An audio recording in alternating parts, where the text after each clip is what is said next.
तो आज हम लोग कवर करेंगे वर्क, एनर्जी एंड पावर एकदम सिंपल और प्रिसाइज वे में। स्टार्ट करते हैं। तो work done by constant force होता है, वर्क इज इक्वल टू होता है एफ डॉट एस। ठीक है, मैंने बताया था जब भी डॉट होता है तो उसको हम लिख लेते हैं कॉस थीटा, तो हो जाएगा एफ एस कॉस थीटा।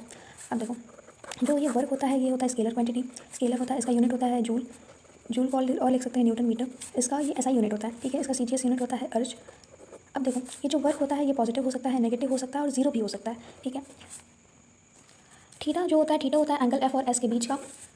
अब देखो, किसी भी ऑब्जेक्ट पर जो वर्क पड़ रहा है, समझ लो इसमें वर्क W1 पड़ रहा है और साथ ही में W2 पड़ रहा है, साथ ही में W3 पड़ रहा है। तो W1 जो फोर्स लगा रहा है इस पर, वो डिपेंड ही नहीं करेगा W3 पे।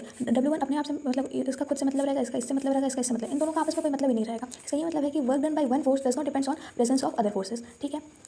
वर्क जो होता है वो फॉलो करता है स्केलर एडिशन को। स्केलर एडिशन का मतलब अगर हमें जानना है कि इस पर कितना वर्क हुआ है तो हम लोग लिखेंगे W net is equal to W1 plus W2 plus W3, ठीक है।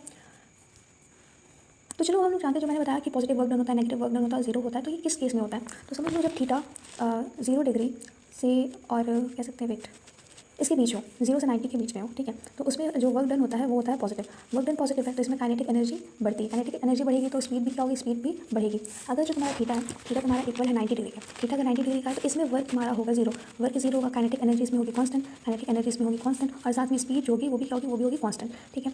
अब देखो, जब वर्क जो तुम्हारा है वो अगर 90 डिग्री से लेकर तुम्हारा 180 के बीच में है, ठीक है। तो इसमें क्या होगा, इसमें तुम्हारा वर्क डन होगा नेगेटिव। अब जब वर्क डन नेगेटिव हो रहा है तो इसमें काइनेटिक एनर्जी तुम्हारी डिक्रीज करेगी, ठीक है। अब जीरो वर्क डन जानते हैं, जीरो वर्क डन क्या होगा, अगर तुमने वर्क लगाया किसी ऑब्जेक्ट पे, तुमने फोर्स लगाया और वो डिस्प्लेस ही नहीं किया, तो सॉरी वो डिस्प्लेस ही नहीं किया, यानी कि जो तुम्हारा डिस्प्लेसमेंट था वो हो गया जीरो, इसमें तुम्हारा वर्क डन हो जाएगा जीरो। ये एक ऑब्जेक्ट है, अगर तुमने इस पर समझ लो फोर्स ही नहीं लगाया, फोर्स ही नहीं लगाया तो वर्क कहाँ होगा, तो इस केस में वर्क तुम्हारा जीरो हो गया। अब समझ लो तुम्हारे पास ये ऑब्जेक्ट है और अगर तुमने इस पर 90 डिग्री का फोर्स लगाया जो मैंने पहले बताया, ठीक है, तो उस केस में तुम्हारा वर्क डन, इस केस में भी तुम्हारा वर्क डन जीरो होगा। और साथ में देखो, तो work done bye centripetal force होता है, सेंट्रीपिटल फोर्स वो भी जीरो होता है। और work done bye static friction हो गया, काइनेटिक फ्रिक्शन हो गया, तो ये सब क्या हो सकता है, काइनेटिक फ्रिक्शन हो गया, इन सब में तुम्हारा वर्क डन जीरो भी हो सकता है, पॉजिटिव भी हो सकता है और नेगेटिव भी हो सकता है, ठीक है। तो अब हम लोग देखेंगे वर्क डन बाय ग्रेविटी। तो work done by gravity depend नहीं करता है, does not depend on path, ठीक है, does not depend on path, ठीक है। सेम केस तुम कह सकते हो स्प्रिंग फोर्स में भी लगता है, हम आगे बताएंगे, ठीक है। और ये सब डिपेंड करता है वर्टिकल पोजीशन पे, वर्टिकल पोजीशन पे, वर्टिकल पोजीशन और कह सकते हैं फाइनल और इनिशियल पोजीशन पे, फाइनल इनिशियल पोजीशन पे, ठीक है। अब देखो, वर्क डन इसमें होता है, work done is equal to mg into जो भी वर्टिकल डिस्प्लेसमेंट हुआ है वो, ठीक है। साथ ही में अगर देखो तुम्हारा जो ऑब्जेक्ट है वो ऊपर जा रहा है, जैसे कि मान लो ये बेस है, ये हाइपोटेन्यूस है और यहाँ पे मेरा ये एम ऑब्जेक्ट है, ठीक है। तो अगर ये ऊपर से नीचे आ रहा है, ठीक है, तो इसमें वर्क डन क्या हुआ, इसमें हमारा वर्क डन होगा पॉजिटिव, ठीक है। डाउनवर्ड में हमारा वर्क डन पॉजिटिव होता है और वहीं पर अगर हम इसको नीचे से ऊपर ले जा रहे हैं तो इसमें हमारा वर्क डन होता है नेगेटिव, ठीक है। अब देखो, जब भी साथ में ये याद रखना, जब भी हम लोग 180 डिग्री देखेंगे, 180 डिग्री, यानी कि ये हमारा ऑब्जेक्ट है, यहाँ पे हमारा फोर्स सॉरी यहाँ पे हमारा फोर्स लग रहा है इस साइड और इधर डिस्प्लेसमेंट हो रहा है और फिर इधर डिस्प्लेसमेंट हो रहा है और इधर फोर्स लग रहा है, मतलब ऐसा कुछ, ठीक है। मतलब अगर अपोजिट हो तो उस सेंस में हम लोग कहेंगे कि हमारा जो वर्क है वो हमारा नेगेटिव आएगा, ठीक है। अब देखो, मेरे पास ये एम ऑब्जेक्ट है, एक और है, एक और है, एक और है, ठीक है। अब मैंने इस ऑब्जेक्ट को यहाँ ग्राउंड से, हाँ, तो मेरे पास ये चार ऑब्जेक्ट है, ठीक है। अब ये रेस्ट पर है, इस वाले ऑब्जेक्ट को मैंने v वेलोसिटी से ऊपर फेंका, इस वाले ऑब्जेक्ट को मैंने नीचे v वेलोसिटी से फेंका और इसको जाएगा छोड़ो, ठीक है। तो ये रेस्ट पर है तो ये क्या करेगा, नीचे अगर ये आएगा तो ये h डिस्टेंस को कवर करेगा क्योंकि ये डिस्प्लेसमेंट है। अगर ये वाला ऊपर से भी आएगा तो इसका डिस्प्लेसमेंट यही h ही हुआ। ये अगर जितने भी स्पीड से आ रहा है तब भी इसने h डिस्टेंस से कवर किया। और ये वाला जो ऑब्जेक्ट था, अगर मैंने इसको इस वे में फेंका, ठीक है, मैंने इसको इस वे में फेंका तब भी इसका वर्टिकल डिस्प्लेसमेंट यही होगा ना, h। तो इन सभी केसेस में मेरा जो वर्क होगा वो होगा mgh, नो मैटर हम उसको कैसे फेंके, इन सभी केसेस में मेरा जो वर्क होगा वो सेम होगा। अब आते हैं वर्क डन बाय फ्रिक्शन पे। तो वर्क डन बाय फ्रिक्शन, तो देखो वर्क डन बाय फ्रिक्शन, अभी मैंने बताया कि जो वर्क डन बाय ग्रेविटी होता है वो डिपेंड नहीं करता है पाथ पर, लेकिन वर्क डन बाय फ्रिक्शन जो है ये डिपेंड करता है पाथ लेंथ पर और ये साथ में डिपेंड करता है पाथ लेंथ एंड पाथ, ठीक है। समझो मेरे पास ये एक सर्कुलर ट्रैक है, यहाँ पे मेरा ये ऑब्जेक्ट है एम मास का और सर्कुलर ट्रैक का ये आर रेडियस है। तो ये यहाँ पे mg ग्रेविटी की वजह से mg लगेगा, ऊपर नॉर्मल है और ये डिस्प्लेसमेंट आगे ही करेगा ना, ठीक है। तो देख सकते हैं नॉर्मल और एस, यानी कि वर्क डन बाय मेरा नॉर्मल जीरो हो जाएगा, वर्क डन बाय ग्रेविटी भी मेरा जीरो ही हो रहा है, वर्क डन बाय ग्रेविटी भी मेरा जीरो ही हो रहा है। अब अगर मैंने पूछूँ कि एक रोटेशन में मेरा वर्क डन बाय ग्रेविटी क्या होगा, तो work done by gravity in one rotation वो भी जीरो होगा, वर्क डन बाय ग्रेविटी नहीं, work done by normal in one rotation में पूछूँ तो वो भी क्या होगा, वो भी जीरो ही होगा। तो इसमें वर्क डन आ रहा है। और वहीं पर अगर मैं पूछूँ वर्क डन बाय फ्रिक्शन क्या है, वर्क डन बाय फ्रिक्शन, तो वर्क डन बाय फ्रिक्शन होगा, इसका फॉर्मूला होता है F R into displacement cos theta, ठीक है। तो ये एफ आर क्या होगा, एफ आर हो जाएगा जो फ्रिक्शन ये प्रोवाइड कर रहा है यानी कि न्यू, और नॉर्मल इंटू जो भी डिस्टेंस इसने कवर किया into displacement, into cos theta, ठीक है। अब देखो ये भले ही जो ये बॉडी है ये आगे जा रही है, इसका फ्रिक्शन तो पीछे लगेगा ना, यानी कि दोनों के बीच में 180 डिग्री आ रहा है, 180 डिग्री यानी कि नेगेटिव, तो इसमें हमारा आ जाएगा नेगेटिव वर्क डन, तो आ जाएगा न्यू एम जी, नॉर्मल की वैल्यू आ गई m g, mu m g, और डिस्प्लेसमेंट कितना हुआ, तो इसमें 2 पाई आर डिस्टेंस कवर किया यानी कि 2 पाई आर, ठीक है। और कॉस 180 डिग्री क्या हो गया, कॉस 180 डिग्री तो माइनस ही आया, ठीक है। तो हमारा वर्क डन बाय फ्रिक्शन होता है mu m g 2 pi r, अगर वो सर्कुलर ट्रैक है तब, ठीक है। अब मान लूँ जैसे यहाँ पे मैंने ये सरफेस लिया, ठीक है, और मेरे पास यहाँ पे ये एम मास का बॉडी है, तो अगर ये नीचे आया तो अगर मैं इसमें पूछूँ वर्क डन बाय फ्रिक्शन क्या होगा, इसमें भी मेरा वर्क डन बाय फ्रिक्शन क्या होगा, इसमें भी वो नेगेटिव आएगा, क्यों, अभी मैंने बताया कि वर्क डन बाय फ्रिक्शन होता है एफ आर इंटू एस, ठीक है। कॉस थीटा होगा वो मुझे पता है, वो मैंने बताया, ठीक है। अब मैंने बताया जब भी ये नीचे आ रहा है तो फ्रिक्शन इसका अपोजिट डायरेक्शन में ही लगेगा ना, फ्रिक्शन मेरा अपोजिट डायरेक्शन में लगेगा, भले ही मतलब इधर जा रहा है, तो इसमें मेरा आएगा वर्क डन बाय फ्रिक्शन, जब ये नीचे जा रहा है तो उसको हम लोग कहेंगे डाउनवर्ड, तो इसमें मेरा वैल्यू हो गया minus mu m g cos theta s, ठीक है। अब वही मैं पूछा अगर मैं इसी ऑब्जेक्ट को यहाँ से ले जाऊँ तब इसमें भी मेरा वर्क डन क्या होगा, इसमें भी मेरा वर्क डन नेगेटिव ही आएगा, यानी कि minus mu m g cos theta इसमें भी आएगा कॉस थीटा, क्यों, क्योंकि भाई यहाँ पर इस केस में भी तो यहाँ पे फ्रिक्शन अपोजिट में ही लगेगा, ठीक है। तो इन सभी केसेस में मेरा वर्क डन क्या आ जाएगा, इन दोनों केसेस में सेम ही आएगा और नेगेटिव ही आएगा।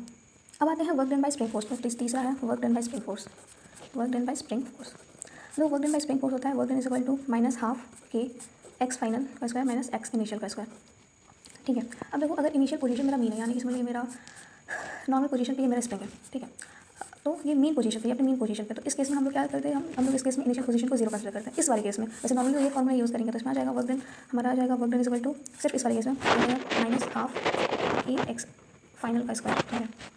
अब मान लो मेरे पास ये एक स्प्रिंग है, ठीक है, ये स्प्रिंग है, तो अगर मैं इस स्प्रिंग को स्ट्रेच करूँगी, ठीक है, यानी कि इलोंगेट करूँगी, तो work done by spring force due to elongation, work done by spring force due to elongation, तो मैं इसको क्या कर रही हूँ, मैं अगर इसे इलोंगेट करूँगी तो ये कहाँ अपने मेन पोजीशन पे आने की कोशिश करेगा, यानी कि मैं भले ही इसको डिस्प्लेस इधर कर रही हूँ, ये इधर आना चाह रहा है ना, यानी कि नेगेटिव, तो इसमें भी हमारा क्या होगा, ये नेगेटिव वैल्यू भी आएगी। अगर मैं इसको कंप्रेस कर रही हूँ, यानी कि मैं इधर फोर्स लगा रही हूँ, पहले मैंने फोर्स इधर लगाया, मैं फोर्स इधर लगा रही हूँ, तो ये अपने मेन पोजीशन पे आने की कोशिश करेगा, यानी कि डिस्प्लेसमेंट इधर करेगा, इसमें 180 डिग्री आ रहा है, तो इसमें वर्क डन मेरा क्या हो जाएगा, work done by spring force due to compression आ जाएगा नेगेटिव, ठीक है। सवाल ये आता है कि कौन से केस में इसमें मेरा वर्क डन है वो पॉजिटिव आएगा, तो इसके लिए मान लो मैंने ऑलरेडी एक स्प्रिंग को इलोंगेट किया है, ठीक है, मैंने ऑलरेडी उसको इलोंगेट किया है, और मैं अगर इसको मेन पोजीशन में लाने में हेल्प कर रही है, यानी कि ये आना भी चाहता है अपने मेन पोजीशन पे, समझिए इसका मेन पोजीशन, इस पर आना भी चाहता है, मैं इधर ही फोर्स लगा रही हूँ, इस केस में मेरा work done by spring force, work done bye इसको कहेंगे वर्क डन बाय, तो इसको हम लोग कहेंगे work done by spring force from elongation to mean, इसमें होगा पॉजिटिव। और अगर ये ऑलरेडी कंप्रेस्ड है, खूब ज़्यादा कंप्रेस्ड है, और ये अपने मेन पोजीशन पे आना चाहता है, मैं इसमें हेल्प भी कर रही हूँ, यानी कि दोनों में क्या, दोनों सेम उसमें, यानी कि कॉस थीटा क्या है, कॉस थीटा 0 है, कॉस थीटा 0 है, यानी कि वर्क में आ जाएगा इसमें भी पॉजिटिव, इसमें पॉजिटिव, इसमें पॉजिटिव। तो ये बात में समझ में आ गई होगी कि अगर वो नॉर्मल पोजीशन पे है और हम लोग उसको तब डिस्टर्ब कर रहे हैं तो आएगा नेगेटिव, और अगर वो नॉर्मल पोजीशन पे नहीं है और हम लोग उसको हेल्प कर रहे हैं नॉर्मल पोजीशन यानी मेन पोजीशन पे लाने पे, तो वो होगा पॉजिटिव, ठीक है। हम लोग जानते हैं relation between kinetic energy and momentum, तो relation between kinetic energy and momentum, ठीक है। तो हम लोग जानते हैं kinetic energy is equal to half m v square, साथ में होता है पी स्क्वायर बाई 2m, और काइनेटिक एनर्जी जो होता है वो वर्क के भी इक्वल होता है, ये हम बाद में बताएंगे आगे कैसे। देखो तो अगर हमें ये दिया रहा है कि काइनेटिक एनर्जी और हमें मास का रिलेशन बताना है, तो हम लोग कैसे बताएंगे, मतलब ग्राफ हमें बनाना है, तो उसमें ये भी दिया रहेगा ना कि ये चीज़ कांस्टेंट रहेगी, तो समझ लो अगर दिया है कि ये जो मोमेंटम है ये कांस्टेंट है, तो हमें काइनेटिक एनर्जी और मास का अगर ग्राफ बनाना है तो उसका ग्राफ कुछ ऐसे होगा, इन्वर्स का रिलेशन है तो इन्वर्स का रिलेशन ऐसा ग्राफ बनता है। अब अगर दिया है कि काइनेटिक एनर्जी और मास का रिलेशन बताना है जब वेलोसिटी जो है वो कांस्टेंट है, वेलोसिटी जो है वो कांस्टेंट है, तो वेलोसिटी कांस्टेंट है, यहाँ पे वेलोसिटी जो है वो कांस्टेंट है, तो इसमें हमारा आ जाएगा ऐसे। अब मान लो ये बताना है कि काइनेटिक एनर्जी और मास में रिलेशन जब वर्क कांस्टेंट है, तो वर्क कांस्टेंट है तो वर्क देखो इसमें कांस्टेंट है, वर्क तो इसमें कांस्टेंट है, कहाँ गया, हाँ अगर इसमें वर्क देखो तो इसमें क्या होगा, इसमें वर्क कांस्टेंट है तो इसमें मतलब कहीं पे मास दिख रहा है, इस फॉर्मूला में नहीं दिख रहा है, तो इसका ये मतलब है कि ये मास पे डिपेंड करेगा नहीं, तो ऐसा ग्राफ बनेगा, ठीक है। अब मान लो हमें अगर बताना है पोटेंशियल एनर्जी और मास में, तो हो जाएगा, हम जानते हैं P is equal to m v होता है, ये होता है √2m/e, और साथ में होता है F.Δt, ये हो जाएगा वेट। हाँ तो देखो तो इसमें क्या है कि हमें मोमेंटम और मास में रिलेशन बताना है जब वेलोसिटी जो है वो कांस्टेंट है, तो इसमें हो जाएगा देखो वेलोसिटी कांस्टेंट है तो ये डायरेक्टली प्रोपोर्शनल है, तो इसमें हमारा ग्राफ बनेगा ऐसे। काइनेटिक एनर्जी का कांस्टेंट है तो ये रूट में आ रहा है, ठीक है, तो इसमें क्या हो जाएगा, इसमें कुछ ऐसे ग्राफ बनेगा ऐसे। इसमें दिया F.Δt कांस्टेंट है, तो देखो यहाँ पे इसमें मास इंक्लूड नहीं किया, यानी कि डिपेंड ही नहीं करेगा मास पे। देखो मोमेंटम और काइनेटिक एनर्जी जो है देखो P इज इक्वल टू होता है P is equal to √2m/e, तो ये रूट में आ रहा है, तो इस वजह से इसमें भी ग्राफ कुछ ऐसे ही बनेगा, ठीक है। अब हम लोग फाइनली आते हैं वर्क एनर्जी थ्योरम पे। वर्क एनर्जी थ्योरम, तो वर्क एनर्जी थ्योरम क्या कहता है? वर्क एनर्जी थ्योरम जो होता है वो ये कहता है कि work done by all forces, work done by all forces होता है kinetic change in kinetic energy के इक्वल। तो इस वजह से मैंने कुछ देर पहले यहाँ पे जो लिखा है कि काइनेटिक एनर्जी हो, kinetic energy is equal to work, इसी वजह से लिखा, ठीक है। तो work done by all forces is equal to क्या हो जाएगा? काइनेटिक एनर्जी, ठीक है। अब देखो ये जो थ्योरम है ये हमेशा वैलिड होता है।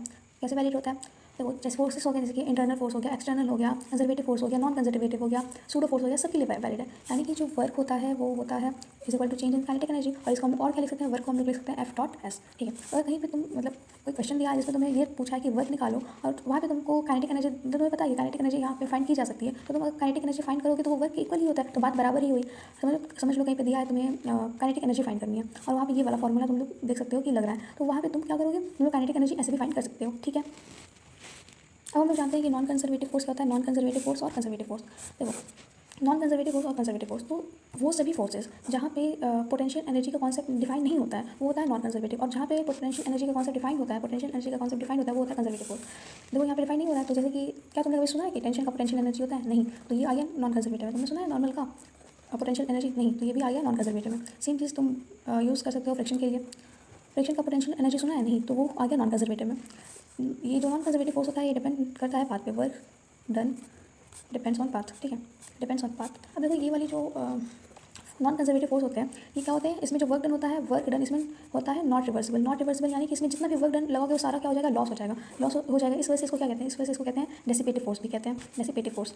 अब इसका जस्ट अपोजिट ये है, क्यों? क्योंकि देखो तुमने इलेक्ट्रोस्टैटिक फोर्स सुना है, तो हाँ वो कंजर्वेटिव फोर्स में आती है।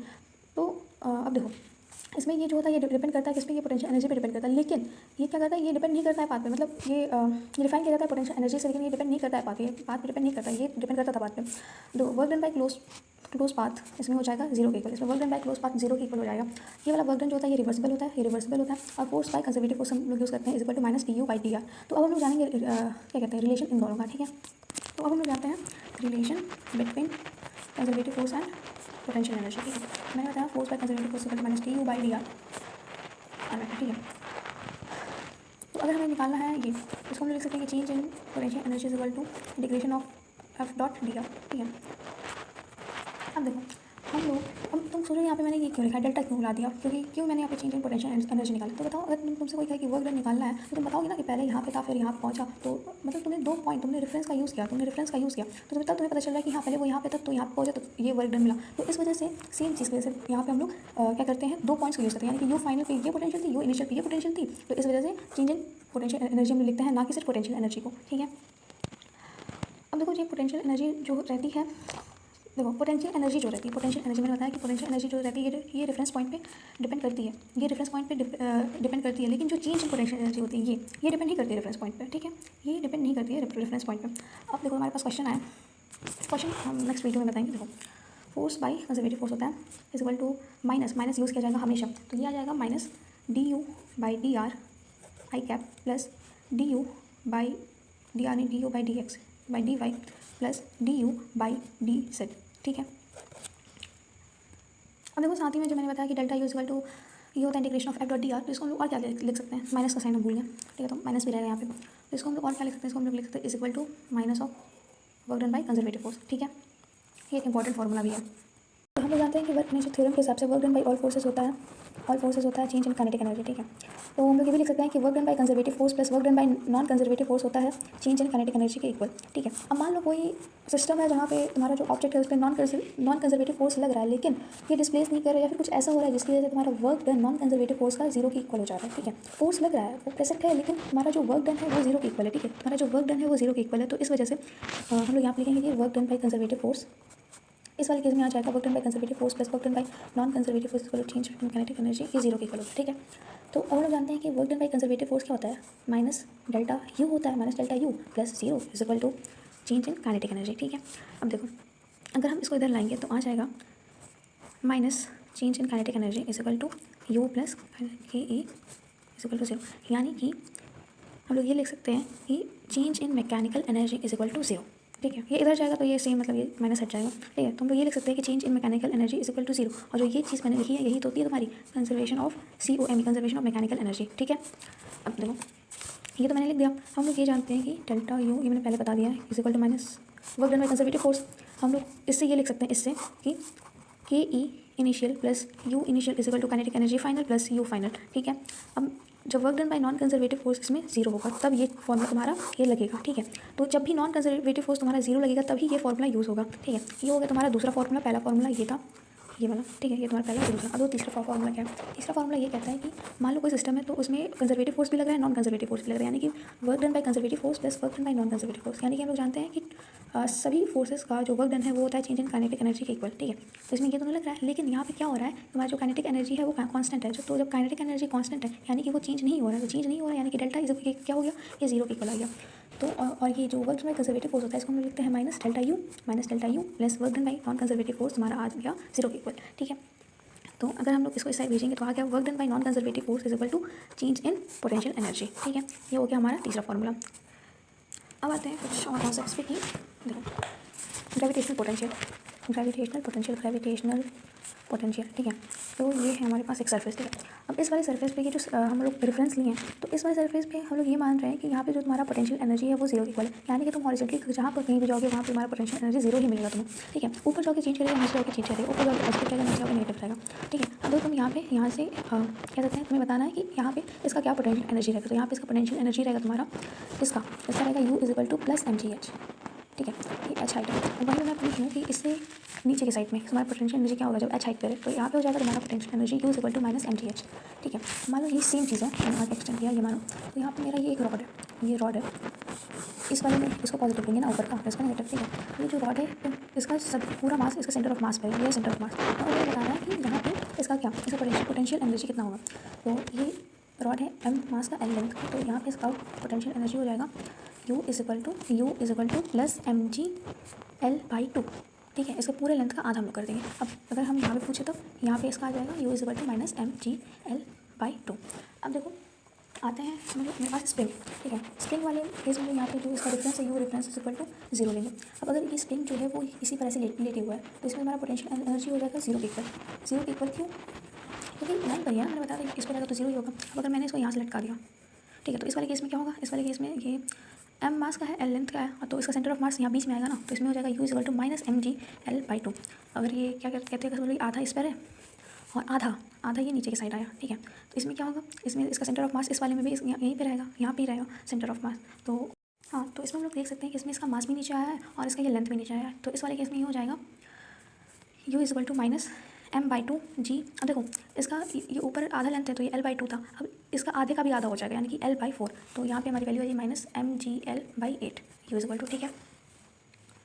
अब मान लो मेरे पास एक क्वेश्चन आया कि ये है हमारे पास ये स्प्रिंग है और मुझे ये बताना है कि मुझे कितना वर्क डन करना पड़ेगा इसको ऊपर लाने में। तो इसको ऊपर लाने में क्या वर्क डन करना है, तो हम लोग करें तो work done by external force is equal to change in kinetic energy, delta u change in potential energy. तो ये हो जाएगा u final minus u initial. U final तुम्हारा जीरो हो जाएगा, ये इनिशियल क्या होगा, सिंस ये मतलब क्या, हाँ ये नीचे की साइड है तो माइनस आएगा, ये माइनस mg, तो बीच में है तो फिर वही सेम चीज़ m/2 आ जाएगा, l/4 आ जाएगा, माइनस प्लस हो जाएगा तो mgl/8 ये पॉजिटिव में आएगा क्योंकि हम लोगों ने वर्क डन किया है, ठीक है। हाँ, तो ये ग्राफ बिटवीन पोटेंशियल एनर्जी और डिस्टेंस का है, समझ लो यहाँ पे मैंने कोई बॉल रखा है, ठीक है। तो अगर मैं इसका जो स्लोप है वो जीरो है तो हम लोग लिख सकते हैं कि एट मिनिमम, ये यू मिनिमम है, एट यू मिनिमम हम लोग देख सकते हैं कि अगर इसको ऊपर इधर करेंगे तभी ये यहीं पे आएगा, इसको पीछे ले जाएंगे तभी ये यहीं पे आएगा। तो दोनों केसेस में ये अपनी ही सेम पोजीशन पे आ जा रहा है, तो इस वजह से स्टेबल इक्विलिब्रियम है और यहाँ पे इसका फोर्स जो है वो जीरो के इक्वल होगा, ठीक है। और देखो F is equal to minus du/dr, ठीक है। और इसमें जो डबल डिफरेंशिएशन होगा मतलब ये d2u/dr2 इसमें पॉजिटिव आता है मिनिमम में, ठीक है, यू मिनिमम में। और वहीं पर अगर हम यहाँ पर रखते हैं यानी कि यू मैक्सिमम में, तो यू मैक्सिमम में क्या होगा, इसका जस्ट अपोजिट होगा, यानी कि इसमें स्लोप जीरो आएगा लेकिन d2u/dr2 इसमें क्या होगा, इसमें नेगेटिव आएगा, ठीक है। हम लोग आते हैं और ये देखो ये हो जाएगा अनस्टेबल इक्विलिब्रियम। हम लोग आते हैं पावर पे। पावर क्या होता है, पावर होता है पावर को हम लोग लिख सकते हैं कि पावर दो, एक होता है इंस्टेंटेनियस पावर, एक होता है किसी टाइम पे पावर। इंस्टेंटेनियस पावर हो जाएगा तुम्हारा p is equal to dw/dt और किसी टाइम पे पावर हो जाएगा p average is equal to delta delta t, ठीक है। इसको लिख सकते हैं mgh/t और इसको ये भी लिख सकते हैं कि f delta s/t। Delta s के लिए तो इसको f v भी लिख सकते हैं, यानी कि यहाँ पर देखो p इंस्टेंटेनियस जो तुम्हारा होता है, p इंस्टेंटेनियस होता है f.ds/dt, ठीक है। तो इसको हम लिख सकते हैं f.v, इसका आ जाएगा डॉट प्रोडक्ट है तो cos theta f v cos theta, ठीक है। हमारा चैप्टर खत्म होता है। Thank you.